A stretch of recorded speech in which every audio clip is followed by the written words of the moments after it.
Hello అందరికీ good evening. అందరూ ఎలా ఉన్నారు? బాగున్నారా? ఫ్యూ డేస్ బ్రేక్ వచ్చింది, సమ్మర్ వెకేషన్కి వెళ్ళొచ్చాను. అందరికీ రిప్లై ఇస్తూ ఉన్నాను. ఎవరికైనా డిలే ఉంటే మళ్ళీ చూసి ఇస్తాను. Thank you for your patience and with love on మీ.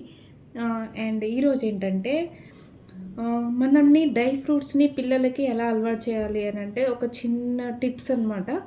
ఏంటంటే మనం స్కూల్ నుంచి వచ్చేసరికి పిల్లల్ని ఒక బౌల్లో, గ్లాస్ జార్ బౌల్లో ఎయిర్ కంటైనర్ ఉన్నదాన్ని మిక్స్ చేయాలి. ఆల్ డ్రై ఫ్రూట్స్ని మిక్స్ చేసి వాళ్ళకి ఎదురుగా ఉండి టైర్డ్గా ఉన్నప్పుడు రోస్ట్ చేసి మిక్స్ చేసి ఇస్తున్నాను.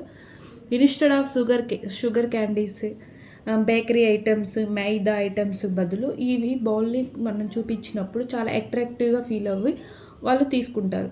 అలా వాళ్ళు హెల్దీ వేలో వస్తూ ఉంటారు. సో దెన్ ఆఫ్టర్ దట్ కొంచెం కొంచెంగా దానికి అలవాటు పడిపోతూ ఉంటారు. అప్పుడు ఏమవుతుందంటే వాళ్ళ ఇమ్యూన్ సిస్టమ్ అనేది ఇంక్రీజ్ అవుతూ వస్తుంది, హెల్దీగా ఉంటారు.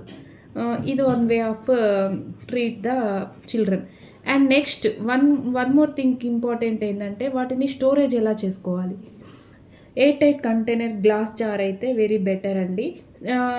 ప్రొటెక్ట్ ఫ్రమ్ సన్లైట్, అంటే సన్లైట్ డైరెక్ట్గా ఉండే ప్లేస్ను కాకుండా క్లోజ్డ్ కప్బోర్డ్ ఏరియాలో అలా పెట్టుకుంటే చాలా బాగుంటుంది. రెఫ్రిజిరేటర్ అయితే ఇంకా నో ప్రాబ్లమ్ ఎట్ ఆల్, అలా కూడా యూస్ చేసుకోవచ్చు. This is one customer asked to me.